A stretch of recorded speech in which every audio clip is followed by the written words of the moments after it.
Excellencies, ladies and gentlemen, I thank you all for joining us today at this high-level event, India UN for Global South, Delivering for Development.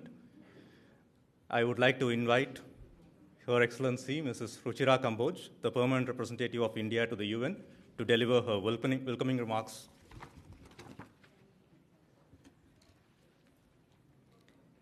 The Honorable Prime Minister of Samoa, the External Affairs Minister of India, Dr. Jaishankar, respected foreign ministers, the President of the General Assembly, the UNDP Administrator, and distinguished guests. Allow me to extend the warmest welcome to all of you. We are deeply honored by your presence amidst us today. As we navigate the complex terrain of international cooperation, we find ourselves at a pivotal moment in history where solidarity, equity, partnership, and the sharing of best practices are the keys to unlocking our shared potential for a better future. And as far as India is concerned, our engagement with the Global South is not just a matter of policy, it is ingrained in the very fabric of our culture and philosophy. Earlier this month, the G20 New Delhi Leaders' Declaration had reinforced our commitment to the comprehensive development of fellow developing nations.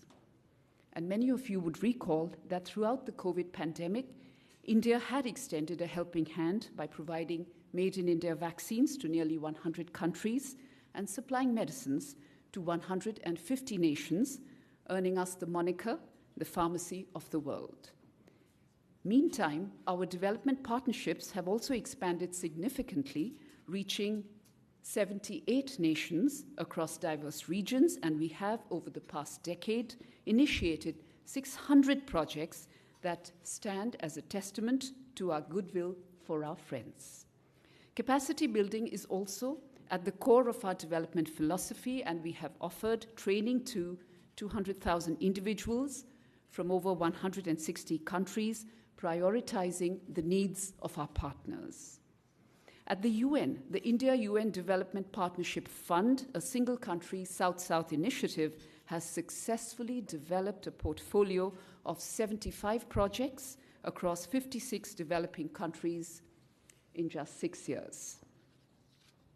I will sign off, ladies and gentlemen, by stating that we are convinced that together we can create a world where cooperation knows no borders, where mutual growth and shared concerns drive us forward, and where the Global South stands united for a brighter, sustainable future. Thank you.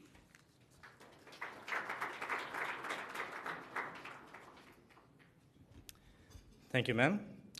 Excellencies, we have a short video to show you on India-UN development cooperation, one that was produced through a cooperation between the United Nations Office in India and the Ministry of External Affairs. I invite you to watch.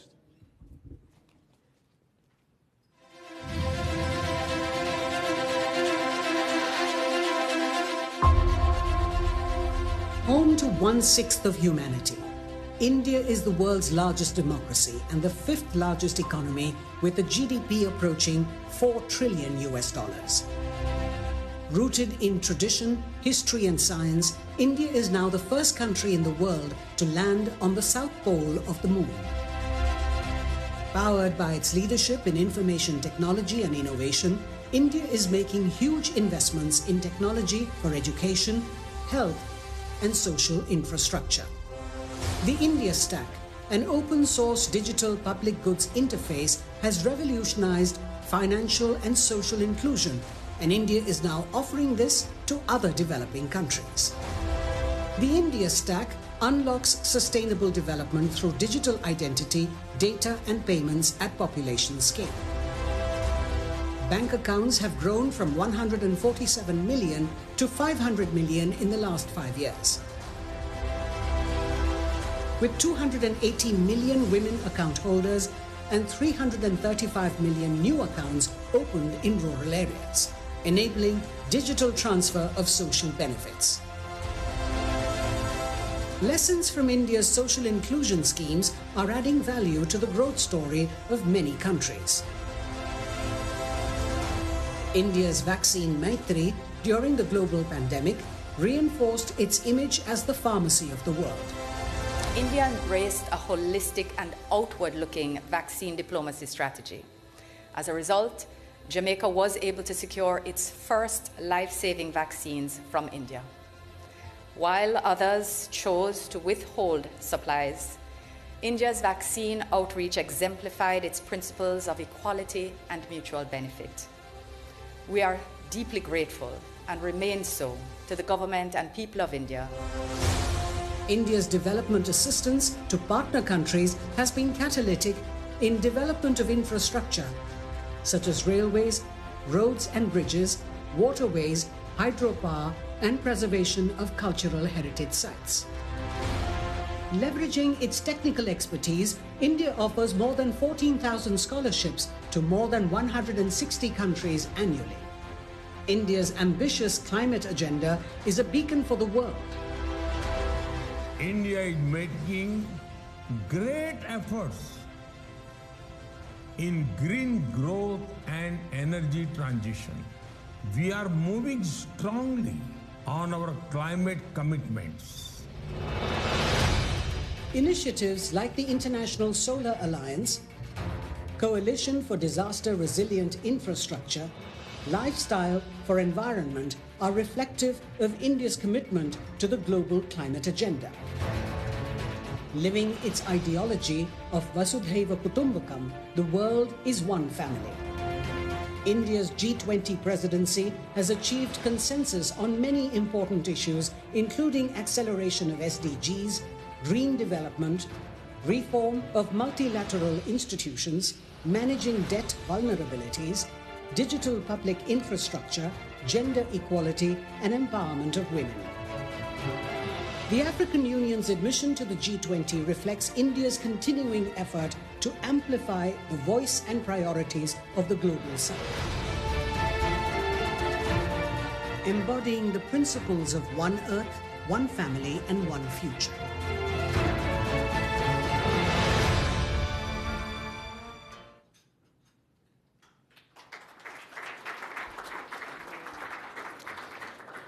Once again, I thank the United Nations office in India for helping produce this video.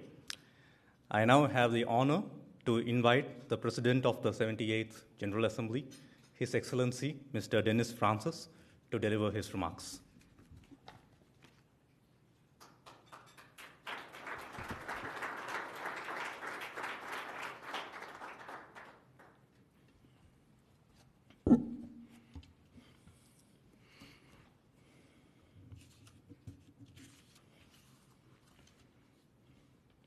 Your Excellency, Dr. Jai Shankar, Minister of Foreign Affairs of India.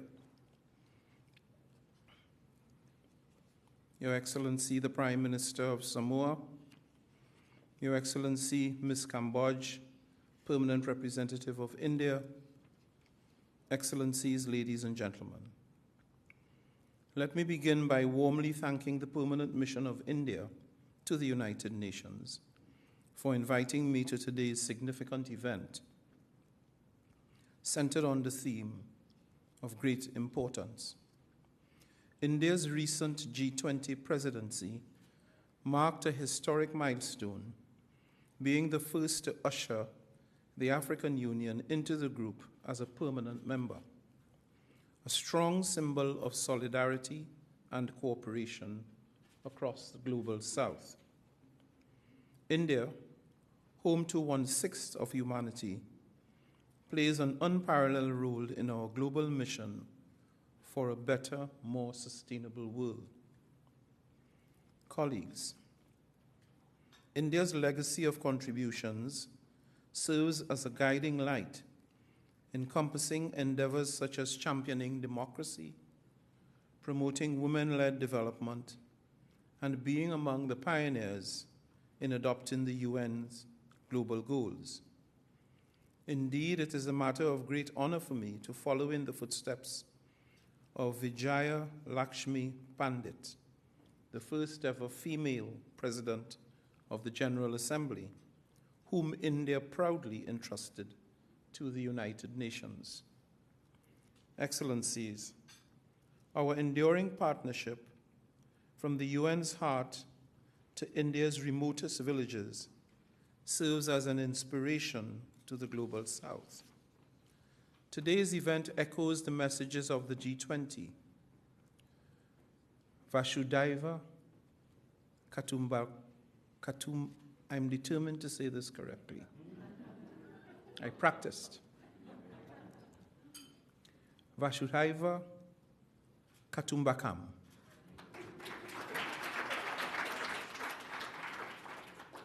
The world is one family, and we must support each other. Throughout this week, we discussed global crises and agreed that we must bridge gaps between commitments to the Sustainable Development Agenda and its implementation. Multilateral organizations, including the UN and the international financial architecture, urgently need reform to fully recognize and leverage the significance of the Global South. From bolstering digital public infrastructure and innovative capacity building to strengthening the existing supply chains and addressing the debt crisis, India is setting an example for many UN member states from the Global South.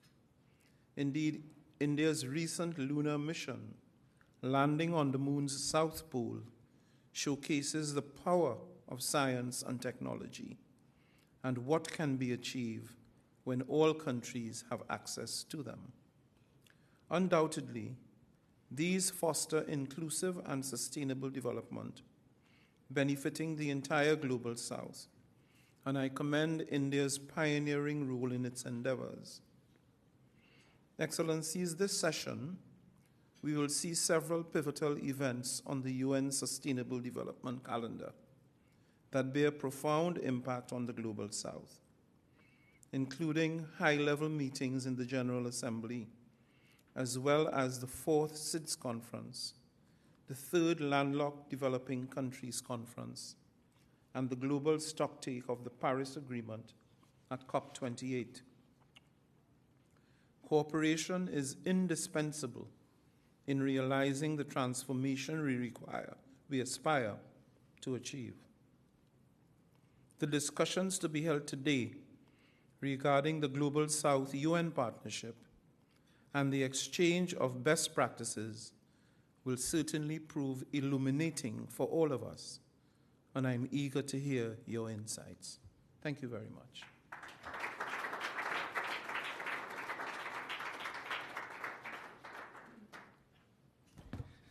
Thank you, Excellency, for your warm words and encouragement for intra-South cooperation. I now have the honor to invite the External Affairs Minister of India, His Excellency Dr. S. Jaishankar, to deliver his address.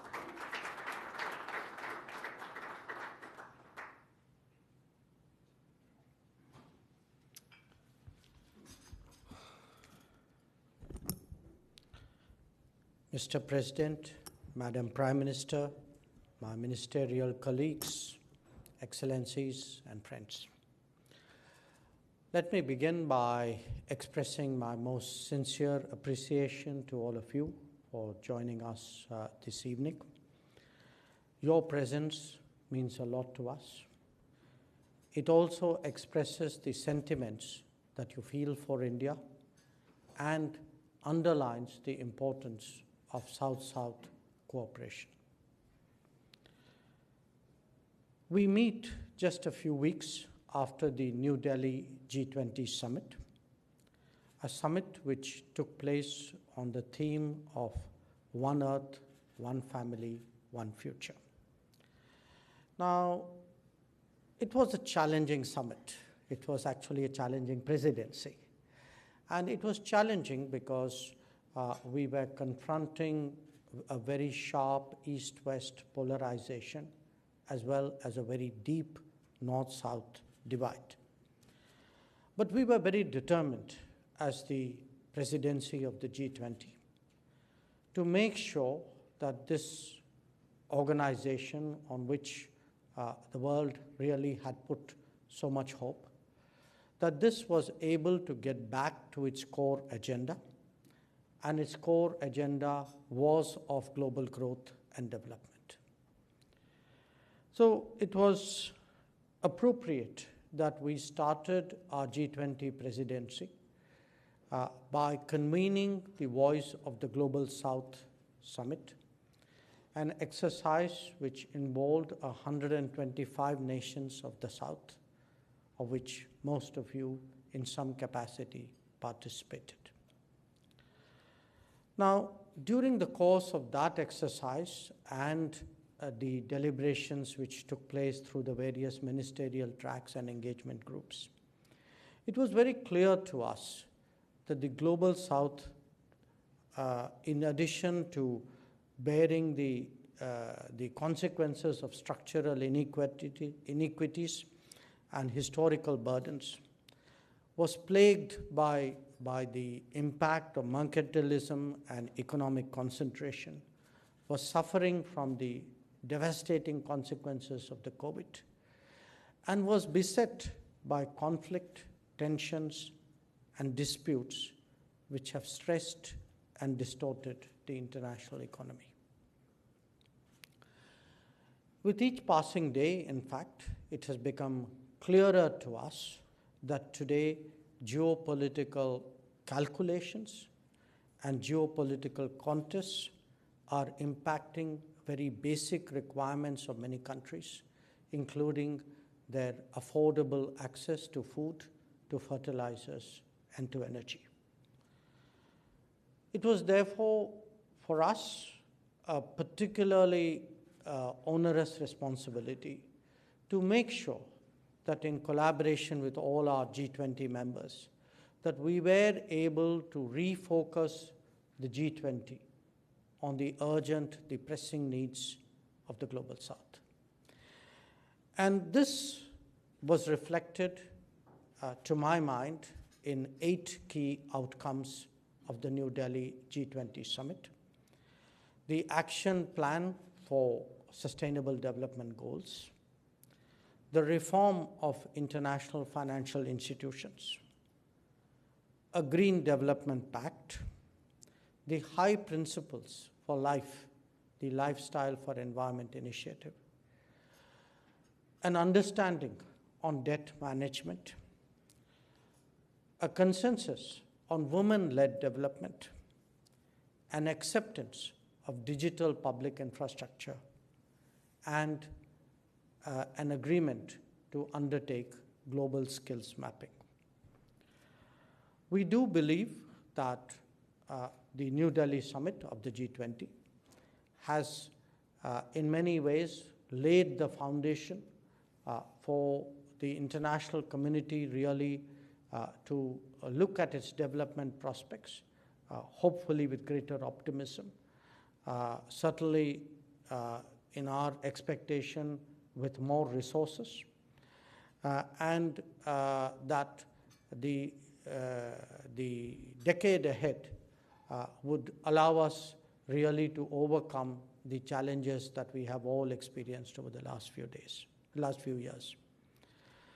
So let me conclude, therefore, once again, by emphasizing to you that while we are, of course, the G20 president till the end of this year, both before the G20 presidency and certainly after it, we will remain very much a partner, a contributor, a collaborator, in our own way, perhaps an inspiration to others on how to address developmental challenges. Our experiences and our achievements we place before you in a spirit really of sharing. We know that there may be aspects of it which you may find useful. From as Ambassador Kamboj mentioned, that we are today active in almost 80 countries around the world. And what I can say is that when it has come to South-South cooperation, we have endeavored to walk the talk. My remarks on this subject would, of course, not be complete without my underlining what I believe were was one of the really important outcomes of the G20, which was the membership of the African Union. And certainly it is our hope that that message would resonate not just in the G20, but beyond as well. So thank you once again for being here today, and I hope that you will all have a very productive evening.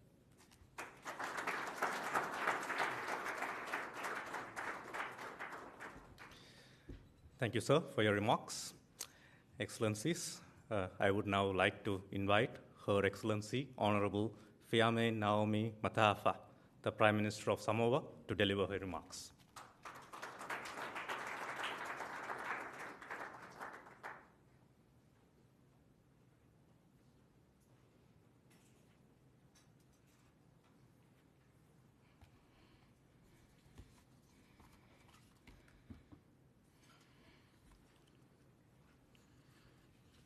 Your Excellency Dr. Jaishankar, Minister of External Affairs of India, Your Excellency Mr. Dennis Francis, President of the 78th General Assembly, Your Excellencies, colleagues.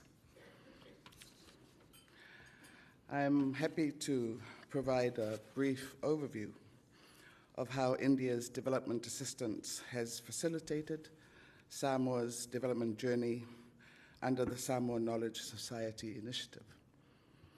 The India-UN Development Partnership Fund supports Southern-owned and led, demand-driven, and transformational sustainable development projects across the developing world, with a focus on least developed countries and small island developing states.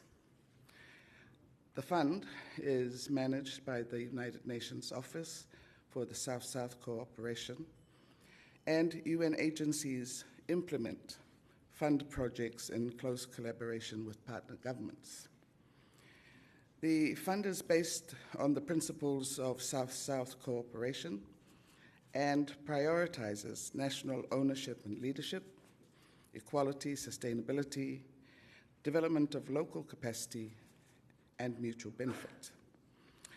Some examples of development initiatives the India-UN Fund has provided development assistance to include funding for knowledge sharing, including those to foster innovation and replicating success, such as demonstration projects that are expanding digital financial inclusion through pro-poor climate insurance schemes, expanding health e-learning, and enabling vulnerable communities to make digital payments for micro-utilities. Fostering economic partnership, the mobilization of new and additional public resources to finance the SDGs. Climate justice, honoring commitments to the proposed Loss and Damage Fund, the doubling of adaptation finance, and the replenishment of the Green Climate Fund. If I might just turn to the Samoan experience. The Samoa Knowledge Society Initiative was funded under the India-UN Development Fund. It is a rights-based initiative that acknowledges the right to access information for all Samoans, contributing towards an enabling environment for the enhanced digital development. The Samoa Knowledge Society Initiative is predicated on the belief that access to information and knowledge are prerequisites for building inclusive knowledge societies. Information to be available needs to be accessible formats and in open access domains under the Open Access License.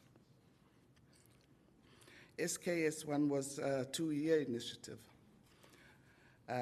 jointly delivered by UNDP and UNESCO of the total value of $1.2 million.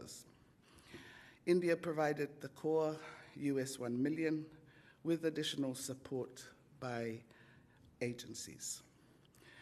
Some of the key deliverables of this initiative includes consultations and drafting of the national policy on access to information and lifelong learning and relevant legislation. The Ministry of Education, Sports and Culture Innovative Lifelong Learning Lab was launched on the 30th of June 2022 in partnership with UNESCO and is an inclusive innovation hub for training and collaboration that draws and identifies talents, mentors youth, provides accessible learning opportunities and pathways for learning. The development and launch of the Ministry of Agriculture and Fisheries AgriTouch app in March of 2022.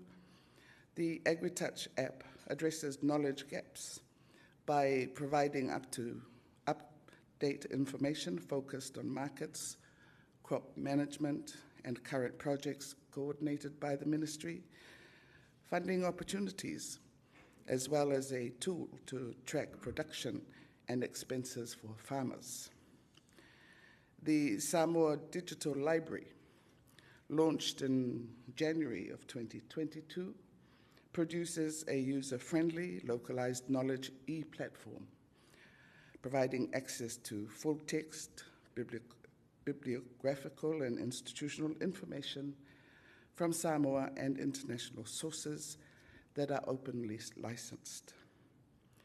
ICT equipment and software were delivered in March of 2021, about $190,000 worth of ICT equipment and relevant software, as well as internet connectivity, were handed over to the National University of Samoa.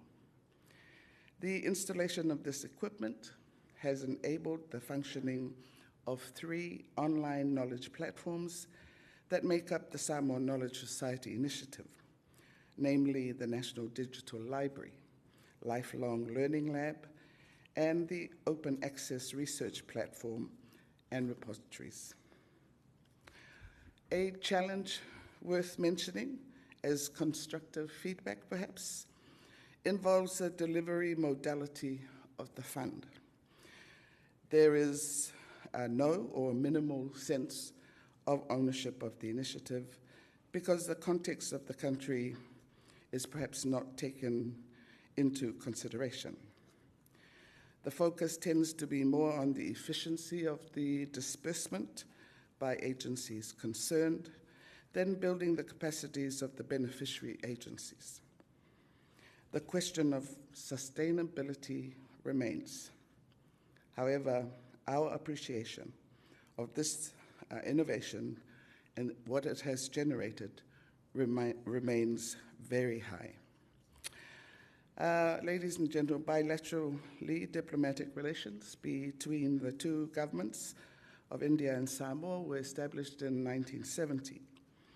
The focus of cooperation has mainly been in the areas of health, education, information technology, and capacity building. To conclude, I would like to formally express my government's gratitude and appreciation of this important initiative, the India UN for Global South, Delivering for Development. Thank you for this opportunity.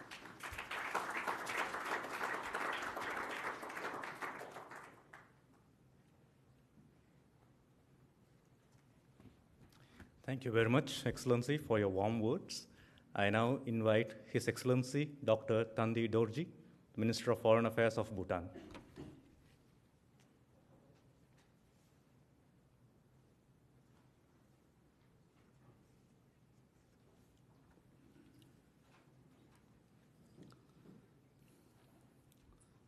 Mr. President, Madam Prime Minister, Excellencies, ladies and gentlemen, a very good afternoon. Let me begin by extending my heartfelt congratulations to India for the remarkable success of the G20 summit held recently in New Delhi. This summit marked a significant milestone with the admission of the African Union as its newest member, ensuring the representation of all 55 African countries within the G20, which was previously limited to South Africa alone. Undoubtedly, Prime Minister Narendra Modi deserves recognition for championing the inclusion of the African Union in the G20. His proposal, made 3 months prior to the summit, laid the foundation for this historic decision. Furthermore, I would like to acknowledge and commend Prime Minister Modi and Dr. Jaishankar for their adept diplomacy in achieving unanimous consensus on the comprehensive joint declaration on the opening day of the summit, as well as the successful launch of the India, Middle East, Europe corridor. India's relationship with the Global South is both dynamic and multifaceted. The nation has cultivated robust bilateral ties with numerous countries in the Global South and places a significant emphasis on South-South cooperation. This cooperative approach involves collaborations among these nations to foster mutual development through various forums and initiatives. India also extends technical assistance and concessional loans to support development projects in partner countries.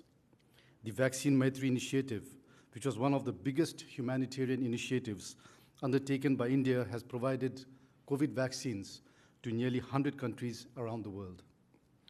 The enduring partnership between Bhutan and India serves as a remarkable example of strong bilateral relations in the Global South.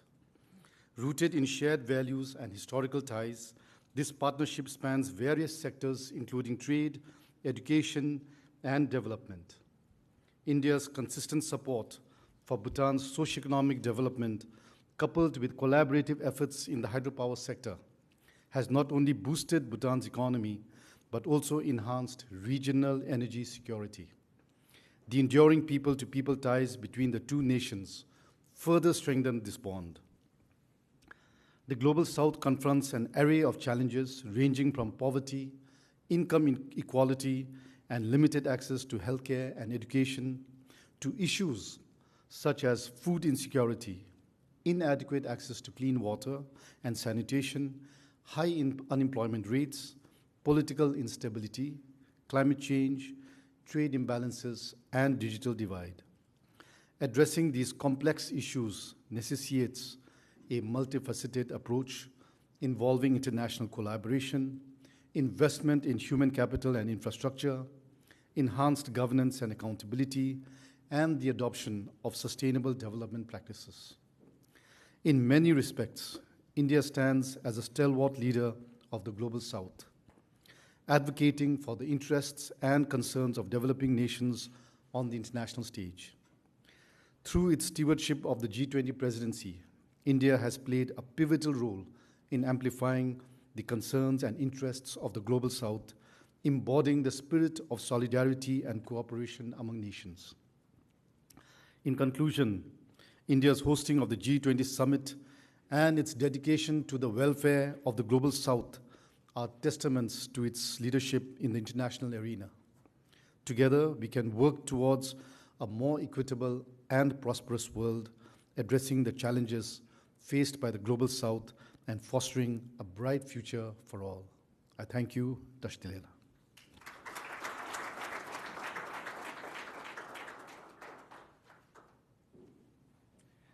Thank you, sir, for your remarks. I now have the honor to invite His Excellency, Honorable Dr. Vince Henderson, Minister for Foreign Affairs, International Business, Trade and Energy of Dominica.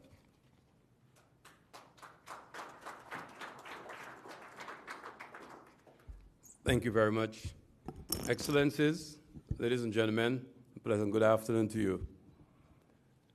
It is always a challenge when you sit in, that is to say, someone like myself from a very small island state, when you sit in the presence of countries like India, the most populous nation on earth. You find yourself asking yourself a lot of questions about relevance and impact. But I want to begin by thanking India for the successful hosting of the G20 summit. But more importantly, for using your leadership of the G20 to be inclusive and to give a voice to developing countries like yourself. So we want to commend you for the membership of the African Union as part of the G20.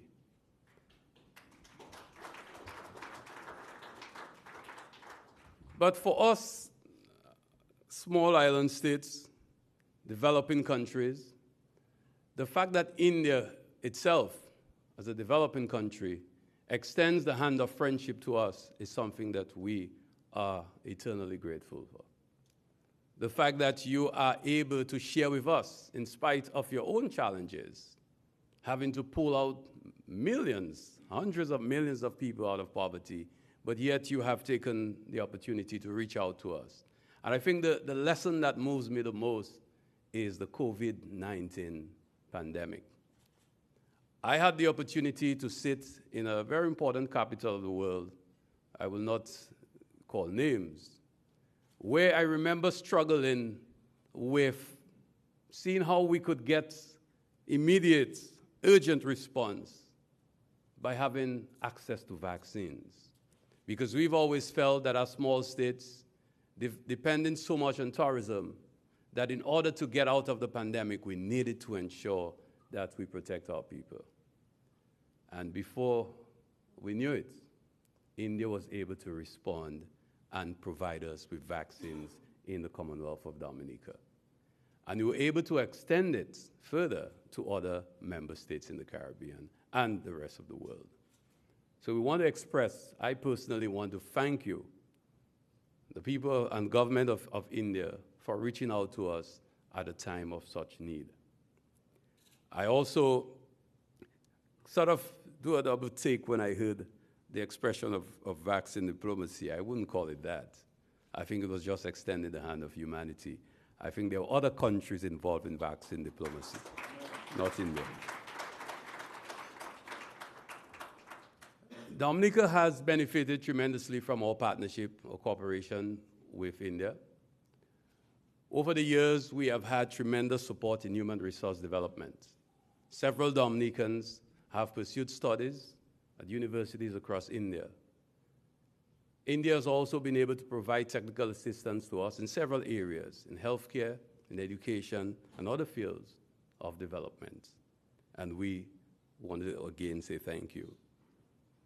About a decade ago, India established a Center of Excellence in Information and Communications Technologies in Dominica at the Dominica State College, where several hundreds of Dominican students were able to pursue studies in ICT with the support of the government of India, but more importantly, with some of your own experts on the ground for several months and years, as a matter of fact, in Dominica providing support. We thank you for that. But as India continues to play a very big role in global affairs, we hope that India can reach out to us in the CARICOM to provide support in resolving the multidimensional crisis faced by our sister nation of Haiti. We met a few days ago, and there were commitments given by a number of countries. But one of the areas where we hope that India can participate is in the international support with personnel on the ground, which will be led by Kenya to ensure that we can have the kind of support to bring the security crisis in Haiti under control. We do hope as well that India will become a partner with the rest of the international community in charting a path for development to rebuild Haiti so that some of the sufferings of the people of Haiti can be brought to an end. We do look forward to your support in that area. And as we move into, first we have to go to COP28. We hope that India will stand with us as SIDS as we bring our concerns to the fore, to provide more support for us using your position as a G20 member to help in the restructuring of the international financial architecture, the Bretton Woods institution, to ensure that they can be more relevant to deal with some of the challenges that confront us as small island developing states. But because we know that with the implementation of the loss and damage fund that is created for us, that we would like to add voices to our cause, to ensure that it reflects the needs of our island states and our own realities. I know that India is a country that's, historically very polite, and you will not say or ask for certain things. But I will say today that we believe that India is emerging as a very important player on global affairs. And we believe that India deserves to have a permanent seat on the United Nations Security Council. We believe that not only as the most populous country on earth, but as a country that has shown great responsibility in the exercise of its own powers, we believe that this is a matter that should be supported. We hope that India, in turn, will continue to be a responsible member of the United Nations, but more so to be a good friend to small island developing states. Thank you.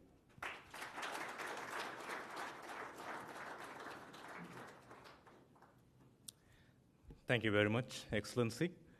I now invite His Excellency Honorable Hugh Hilton Todd, the Minister for Foreign Affairs and International Cooperation of Guyana.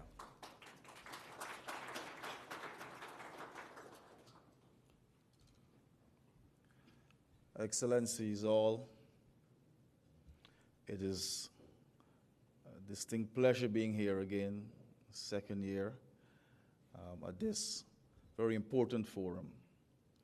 And it's especially important for us in the Global South because of the leadership of India.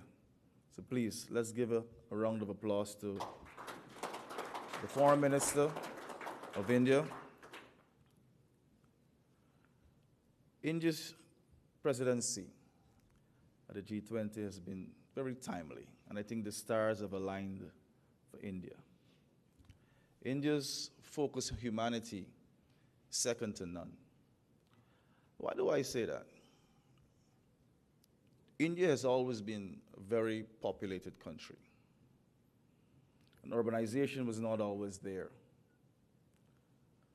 But importantly, as India grew, at every stage of development, India was able to take the Global South along. Long before this was a concept.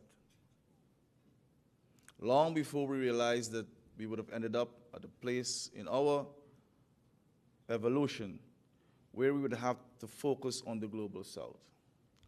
Think about the world order itself. You can go all the way back to the Bretton Woods agreements, all the financial institutions, the United Nations, and we felt we had it covered. We felt that humanity would have had a place. It did not happen. The disparity in income, in development, it never really happened. Now we have to start looking at where we can find effective and true leadership. Leadership that will bring development. And when we speak about development, we should not get carried away by the material aspects of development, especially when it comes to FDIs and the aspects of trade. Because if you think about the world system, for most of the developing world, we are rule takers and price takers. Most of the world. India now has a seat at the table. And India is taking us on board. That is very important. India is saying to the world, look where we've come from. Look at the challenges that we've gone through, colonization and all. And India is saying to the rest of the world that we're going to take on, not a burden, we're going to take on that responsibility of investing in humanity. And that is what is important. India is investing in humanity. When India is successful, they give you the tools also to be successful. They don't tell you we can sell you the materials. They train you, they equip you, because they know the society and the world will be a better place if we all are able to advance. Albeit at different stages, but it will be equitable. and balanced and fair. And that is the level of stewardship that India is providing. Because it's about fairness. We're talking about humanity. We're talking about lives, people, souls. And it doesn't matter what religion that you're from, which God you believe in. At the end of the day, the focus at this level, when we meet, whether it's at the bilateral level, the regional level, or the multilateral level, you're dealing with matters that would advance humanity. Simply put, it is not rocket science. And if India has decided to take on that responsibility, I want India to know that the rest of the Global South is with you for that journey. And we are going to do it together. Together, we're going to make this journey for humanity. So I want to thank you, Dr. Jai Shankar, and your team here at the Permanent Mission, and for all that you've been doing for the Global South. CARICOM is with you, the Global South is with you, and the rest of humanity is with you. Thank you.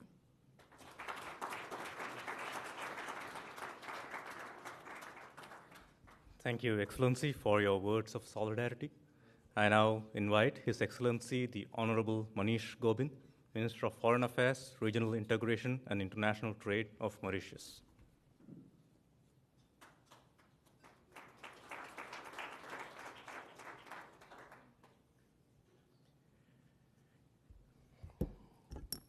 Good afternoon, everybody. I would like to, first of all, say thank you to our host, our colleague, the Minister of Foreign Affairs of the Republic of India, His Excellency Dr. Jai Shankar. I would like to acknowledge also Prime Minister of Samoa, who has been a beacon of light since I came in here in New York since Monday, championing the cause of small island developing states.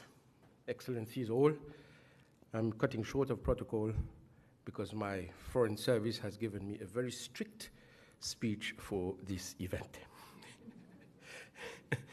First and foremost, coming from my heart, Dr. Jai Shankar, I wish to extend our congratulations to the Government of India for hosting a memorable and historic G20 summit in New Delhi. India's presidency under the sterling leadership of Sri Narendra Modi ji will without doubt go down in history as one which has lived up to its call for a sustainable and human-centered development. At a time of mounting divergences within the international community, the New Delhi Declaration is an illustration that countries from North and South can overcome differences for the common good. This feat would not have been possible without your personal involvement and advocacy for an inclusive and consultative approach throughout India's presidency.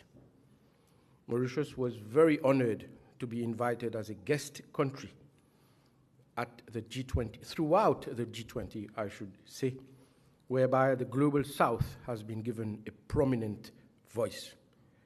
Mauritius welcomes the inclusion of the African Union as a permanent member of the G20, which reinforces the legitimacy of the G20. Mauritius has used this unique opportunity of being invited as a guest country to be the voice of the vulnerabilities and challenges faced by developing countries, in particular, small island developing states. It is befitting for me to underscore the invaluable contribution of India to advance multilateralism and shared prosperity in the Global South. The promotion of meaningful South-South cooperation, including through the India-UN Development Partnership Fund, has supported the efforts of many developed countries towards the realization of the 2030 Agenda for Sustainable Development. In the case of my own country, our long-standing relationship with India, qualified by Sri Narendra Modi ji himself as super special, is founded on shared cultural heritage and historical ties. Cooperation between Mauritius and India extends over a wide range of sectors, including in the fields of investment, infrastructure, trade, culture, education, health, and maritime security. As you rightly mentioned, dear colleague, in March 2023, during the G20 Foreign Ministers meeting, the Metro Express project in Mauritius has transformed the landscape of Mauritius, and it serves as an exemplary model of meaningful South-South cooperation. Likewise, India has been instrumental in the setting up of the IT infrastructure in Mauritius through the cyber towers, thus enabling the country in bridging the digital divide.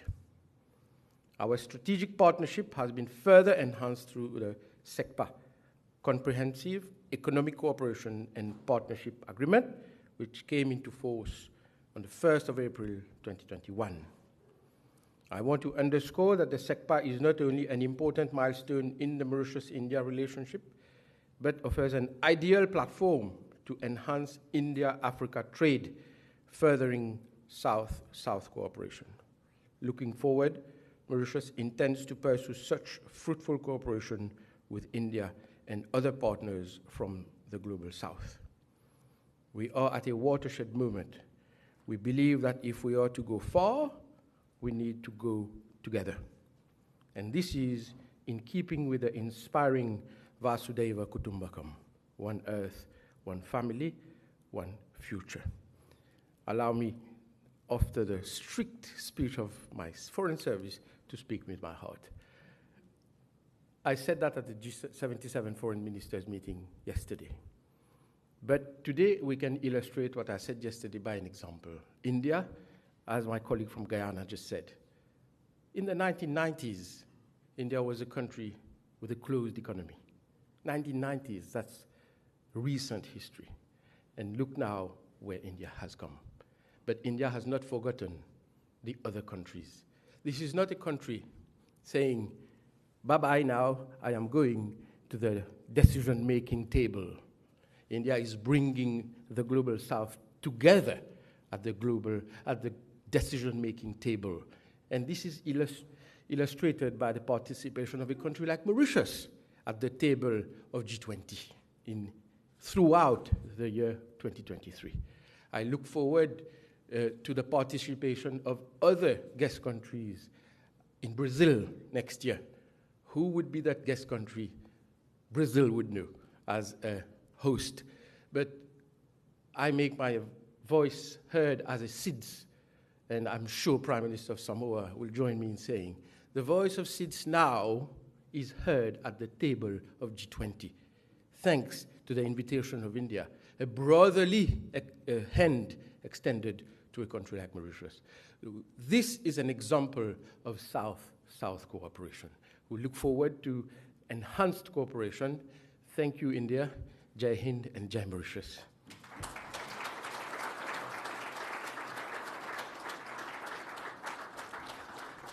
Thank you, sir, for your warm words.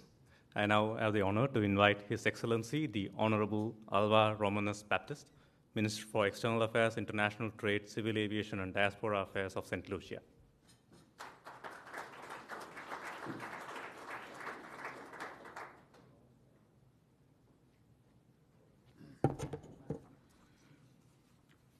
Thank you very much, Chair. I would like to preface my brief intervention this afternoon by recognizing His Excellency Dr. Jaishankar, the Minister responsible for External Affairs of India, a man who has shown distinction in the world of thought and practice. I want to recognize my other colleague ministers, ambassadors, other distinguished personalities of this august assembly. I wish to commence my brief intervention by alluding to the construct under which we are conducting our brief discourse here this afternoon, accentuating India, UN for Global South, delivering for development.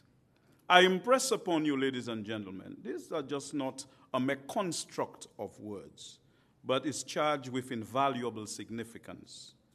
Because in the years following independence, India was largely foremost in fostering the birth and initial dynamics of the non-alignment movement, NAM, to ensure wider options for developing countries to avoid becoming embroiled in the great power politics that prevailed at the time.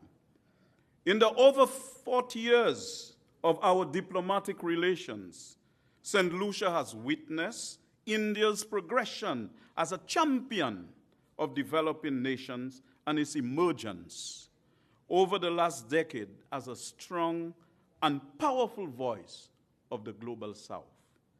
This was not a product of spontaneous combustion. This was not a sudden discovery, but by India strengthening its internal machinery and prepare for the inevitable. During the G20 presidency, India ensured that the G20 priorities were shaped in consultation with not just the G20 partners, but also with partners in the global South, whose voice often goes unheard.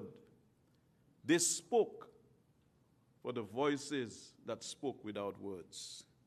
India's presidency was marked by its resolute championing of the cause of the global South as much as their own challenges. St. Lucia regards India as a trustworthy and dependable leader of the countries of the global South in these polarized times, which has not only displayed its collaborative spirit in pursuing compromise, but has also walked the walk in advancing cooperation and development support to those who need. This solidarity has made manifest via the India UN Fund that supports sovereign-owned and led, demand-driven and transformational sustainable development projects across the developing world, with a focus on the most vulnerable, least developed countries and small island developing states. St. Lucia, like others gathered here, knows firsthand of the significant impact that the fund has had on the lives and livelihoods of our population. At the outbreak of the COVID-19 pandemic, India collaborated to fast-track funding to support St. Lucia's human security and sustainable development, a COVID response project. The project had two parts. The first secured PPE for frontline workers, and the second provided funding to expand the Public Assistance Program, the PAP. A second project is currently in progress aimed at upgrading capacity to provide impactful vocational training for marginalized youth in St. Lucia. St. Lucia commends the government of India for their consistent leadership and steadfast commitment to delivering for development. Against the backdrop of the cascading crises, St. Lucia looks to India as the nation which has stepped forward to find a middle ground in the East-West, North-South divide, to build the necessary bridges, command respect, and have something to show for it. So as I prepare to close, I must accentuate India as a legitimate partner, and in fact, a partner that has exported models of development that would show countries how to chart the true and real development of the various regions. In addition, as the world continues to witness the redistribution of power, India is increasingly taking its rightful place in this multipolar world. The rest is inevitable. India is rising rapidly, and nothing can stop India right now. But India is also taking us along to the promised land. May God continue to bless India, and may us all continue to gather around India like a trumpet call to like-minded men and women who take their rightful place in a world, yes, pregnant with the seeds of our continued marginalization, but provide opportunities for us to mobilize amongst ourselves the way out of the difficulty. I thank you.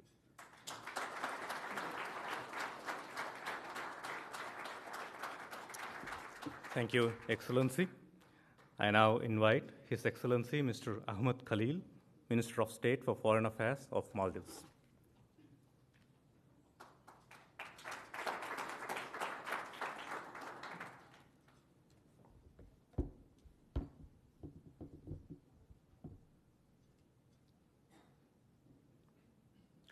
Your Excellency, the External Affairs Minister of India, the Honorable Prime Minister of Samoa, Your Excellency, the President of the General Assembly, distinguished ministers, dear guests. On behalf of President Solih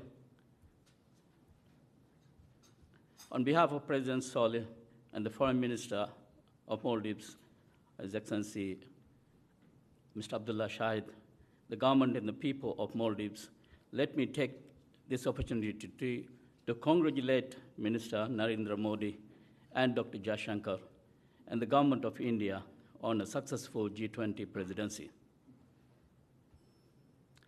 Hosting the 18th G20 summit against a challenging global political landscape and ensuring its culmination in a consensus declaration was by any means no small feat.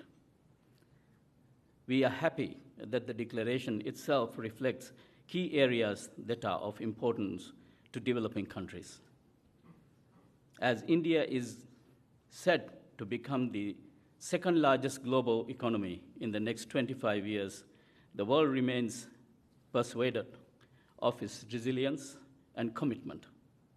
In this journey, India has also established itself as the voice of the Global South, bringing to the fore challenges faced by developing world to the G20 summit and the UN. The spirit of one earth, one family, and one future that shaped India's G20 presidency is quite apt. India's presidency was an inclusive one, welcoming the African Union as a permanent member of the G20 and making the group more representative, amplifying the voice of the developing world. Excellencies, in the United Nations, India continues to walk the talk. The India-UN Development Partnership Fund is hailed by many as the blueprint to South-South cooperation. The result of this collaboration is before us today. In beneficiary countries where there was a lack of balance in resource allocations yesterday, today we see access to social and physical infrastructure. We are also hopeful that as the chair the 62nd session of the UN Commission for Social Development, India will continue to emphasize issues that are vital to the Global South, including climate action, finance, and sustainable development. The Maldives, as a small island developing country, has reaped the benefits of India's leadership in the Global South through its neighborhood first policy. We are grateful for the assistance extended by India to propel socio-economic development in the Maldives under the High Impact Community Development Project scheme launched in 2019. At present, 39 projects are ongoing and 8 projects have been inaugurated under the scheme. In addition, India has provided grant assistance to the Maldives, which has contributed to the socio-economic development. A total of 21 out of 22 projects have already been completed and inaugurated. The important infrastructure development projects have also been provided under the line of credit extended by the Government of India through the Indian Exim Bank.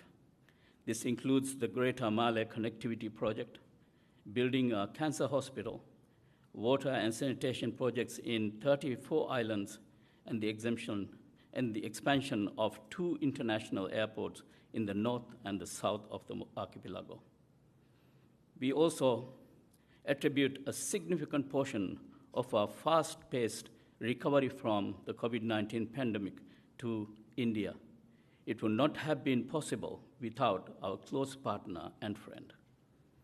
Excellencies, many of the global issues we face today can be solved through global cooperation.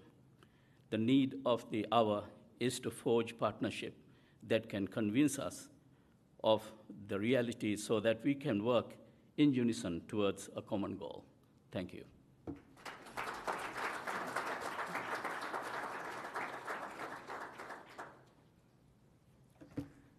Thank you, Excellency.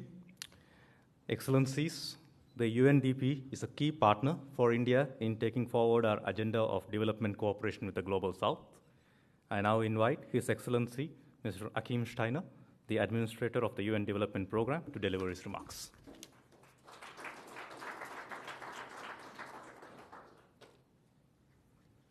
Your Excellency, External Affairs Minister of India, President of the General Assembly, Prime Minister, Honorable Ministers, Excellencies, ladies and gentlemen. Let me begin by joining others also on congratulating India on the G20 presidency. For us in the United Nations, from day one, when India began to set an agenda for its presidency, it became very clear that in so many ways it had taken on the historical task during a period of great disruption, of many tensions, to try and provide an inclusive agenda that would allow all G20 members, first of all, to come around the table and continue to exercise that vital role that the G20 must play, particularly in times of economic and financial distress. But also from the beginning, you took that decision to, in many ways, speak to the Delivering for Development agenda, whether it is in the context of South-South cooperation, whether it is in the context of the international financial architecture, and as a regular participant on behalf of the UN in the finance ministers and central bank governors track, really also tackling the continuously challenging issue of debt financing and also the financing of the SDGs. As you will agree, Dr. Jaishankar, the partnership of our UN family with India not only has a long history, it has also gone through many periods of evolution. And I was looking at a set of milestones of UNDP's partnership with India, which is really decades old. And then listening to the statements, speeches, and contributions by the distinguished representatives here from Samoa to the Maldives to Mauritius, St. Lucia, Bhutan, and others, in all of them, we have often intersected in terms of where India has been a partner to US countries and where UNDP has been a partner and companion to your national development strategies. And sometimes those intersections are remarkably direct. I did not know until my last visit to India that UNDP had been a partner in helping to establish the first Indian Institute of Technology. And indeed, over the years, many other key institutions that have been part of building India's extraordinary human capital and capacity. But today, as you also heard from distinguished representatives around the table here, there are people from all over the world who go to study in India and become part of a knowledge economy that is so central to driving development. But let me say one more word about the G20 presidency, because as administrator of UNDP, with our colleagues in the UN family and our teams in India, but also globally, we have been deeply appreciative of the way in which you invited us to the table, sometimes for consultations. And I know that by now, I think, Minister, you will perhaps have regretted how many invitations you issued and how many meetings happened during the G20 presidency. But you reignited a global conversation around issues that are fundamental and existential to countries.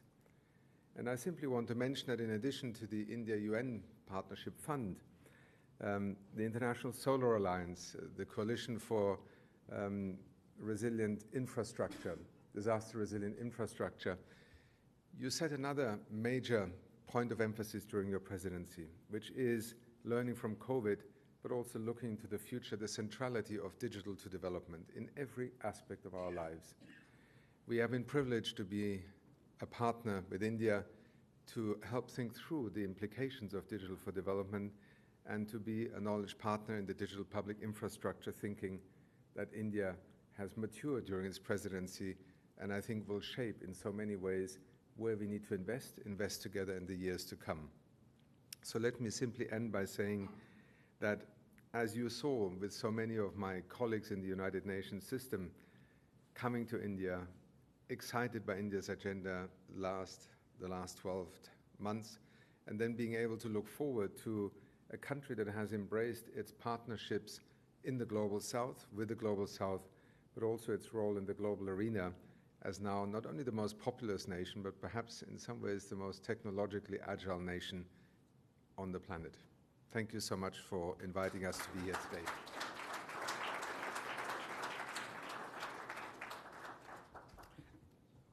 Thank you, Excellency, for your remarks. Excellencies, distinguished guests, we have come to the next segment of our program, which is the exchange of a letter of intent between the United Nations and the Bill and Melinda Gates Foundation on advancing South-South cooperation. I invite Mr. Shombi Sharp, the UN Resident Coordinator for India, and Mr. Hari Menon, the India representative of the Bill and Melinda Gates Foundation, to please come to the stage.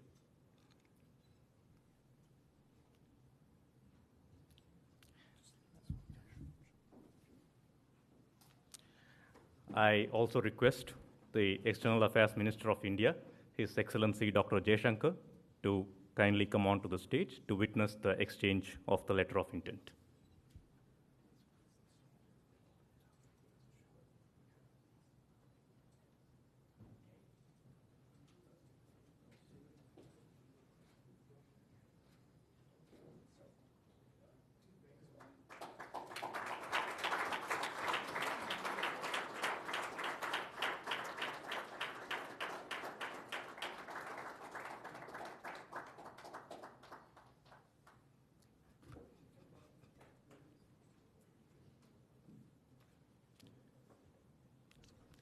Thank you, Excellencies. I now invite Mr. Shombi Sharp, the UN Resident Coordinator, to the podium to give more details on what the letter of intent seeks to achieve.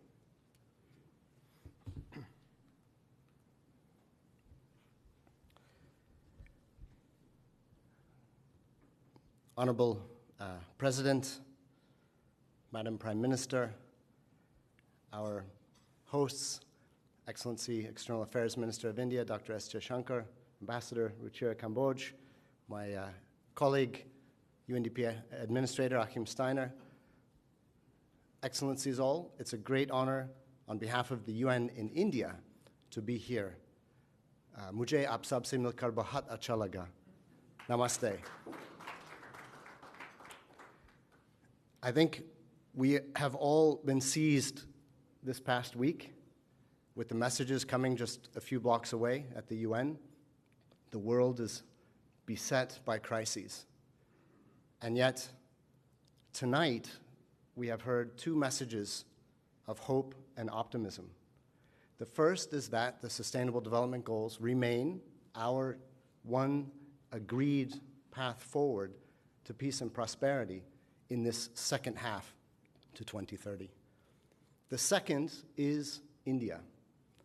India has emerged as a key engine of achievement for the SDGs in this second half. And I say that both because we estimate that something upwards of 1/3 to even 1/2 of some of the global goals, the global SDG targets, will need to be met within India. And as the Secretary General said in his recent visit to India, India is the country that can make the SDGs possible. Secondly, is India's impact on the remaining SDG targets across the world, across the global south, through partnership. And that is the spirit of tonight. Through South-South cooperation, through leadership at the top table, the G20 presidency, as we've heard, which achieved a unanimous agreed New Delhi declaration with the SDGs at the very center. So much so, I've liked to call it an SDG G20 presidency. And this gives us hope and optimism. We, in the United Nations system in India, are very proud and pleased to be a part of this story now in the mainstreaming of South-South cooperation through our new 5-year UN Sustainable Development Cooperation Framework Partnership Agreement between India and the United Nations. And we are delighted to do this in concert with, aligned with, the India UN Development Partnership Fund for South-South cooperation, to do this in partnership with the Bill and Melinda Gates Foundation as our anchor investor, so to speak, bringing this new partnership to life. This will deepen the engagement between the UN system in India and reflect the truly two-way partnership that we now see reflecting India's development trajectory. Increasingly, the United Nations system across India has been identifying and helping package, collate, and share Indian best practice, Indian development best practice to other countries across the world. And this will help us amplify that important message, that important role.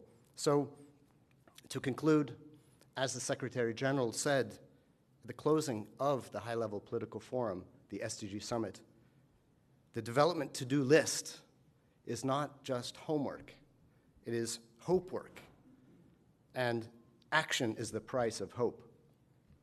Ladies and gentlemen, this is that action to keep hope alive in the true spirit, and I hope I can match the Honorable President's pronunciation of Vasudeva Kutumbakam. Bahut dhanyavad.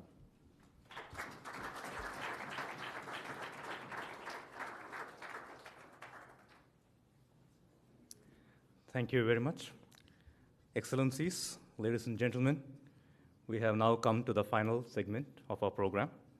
I invite Mrs. Yojana Patel, the Deputy Permanent Representative of India to the UN, to deliver a vote of thanks.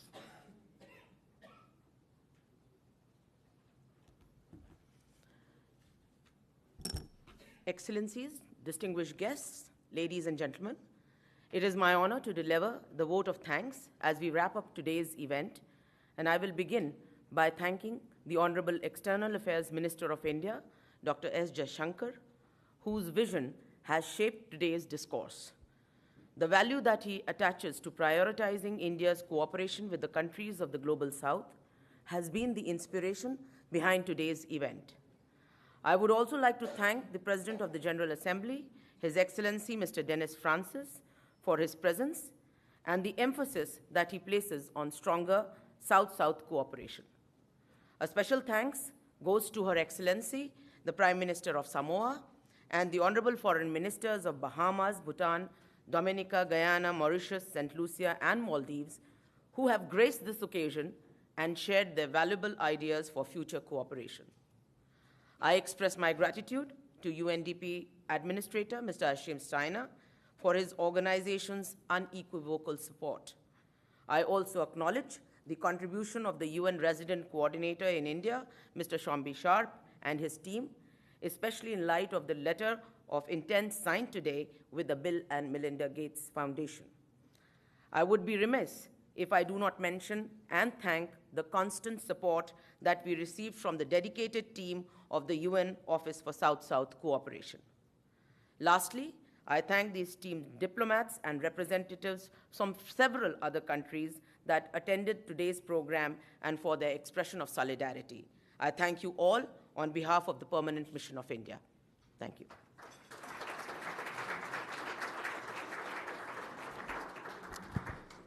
Thank you, ma'am. Excellencies, before we leave, I would like to request all the honorable ministers to once again come on the stage for a group photograph.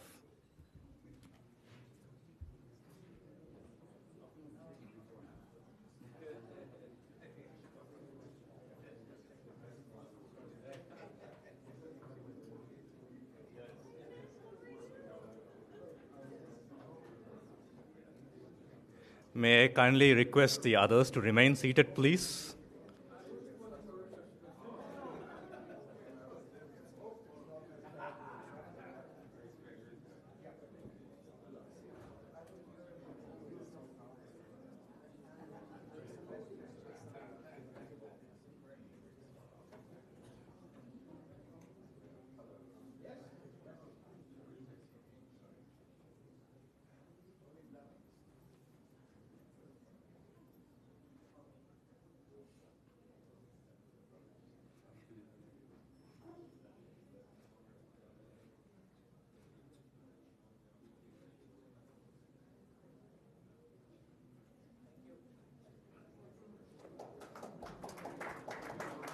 Thank you very much. May I kindly request everyone to remain seated until our ministers depart? Thank you.